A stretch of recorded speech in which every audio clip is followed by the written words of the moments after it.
Si j'ai choisi le président russe comme leader international, c'est parce que sa visite en Europe cette semaine soulève trois questions. Quelle est sa politique sur les droits de l'homme? Quel rapport veut-il avoir avec l'Occident et avec les Européens en particulier? Et quelle place entend-il donner à la Russie dans le monde multipolaire? Les réponses qu'il donne font parfois froid dans le dos. Pas question de se mêler des violations des droits de l'homme dans son pays sous peine d'atteinte à la souveraineté russe. Pas question de donner des gages aux États-Unis sur le plan stratégique, pas question non plus de souscrire à la fameuse doctrine de la responsabilité de protéger. En revanche, la Russie est offerte, mieux que ça même, aux affaires. Autrement dit, par ces temps de crise, venez donc trouver un peu de prospérité chez nous, à condition de vous taire sur tout le reste. À première vue, oui, cette nouvelle doctrine stratégique rendue publique en février dernier, on la voit s'appliquer dans la politique de Poutine sur les droits de l'homme. Il est fini le temps où l'on pouvait dicter à Gorbatchev ou à Yeltsin les termes de la construction d'un État de droit.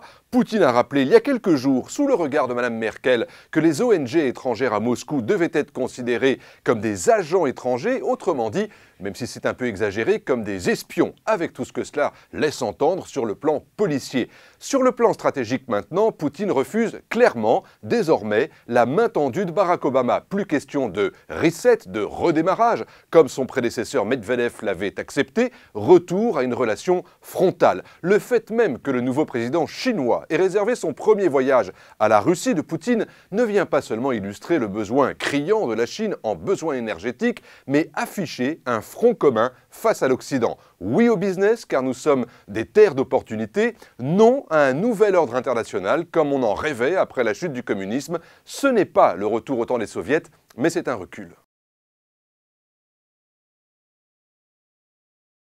Cela signifie que Vladimir Poutine estime ne pas avoir de compte à rendre. Tout le monde a compris qu'il voulait redorer le blason d'une Russie humiliée sans pour autant que cela se traduise par une fermeture ou un repli sur soi. Poutine veut traiter avec la Chine parce que c'est le plus grand marché de la planète, avec les anciens satellites soviétiques comme l'Ukraine parce qu'il s'agit d'une zone d'influence stratégique, avec les pays slaves et orthodoxes jusqu'à Chypre parce qu'il s'agit de faire rayonner cette culture-là, mais vu le niveau de richesse accumulé grâce aux revenus du pétrole et du gaz, un PIB de 2500 milliards, Poutine a désormais les moyens de résister sur nos valeurs européennes démocratiques, sur les acquis des Nations Unies, dans cette fameuse responsabilité de protéger, un concept qui a été appliqué en Libye et qu'on aimerait bien utiliser en Syrie.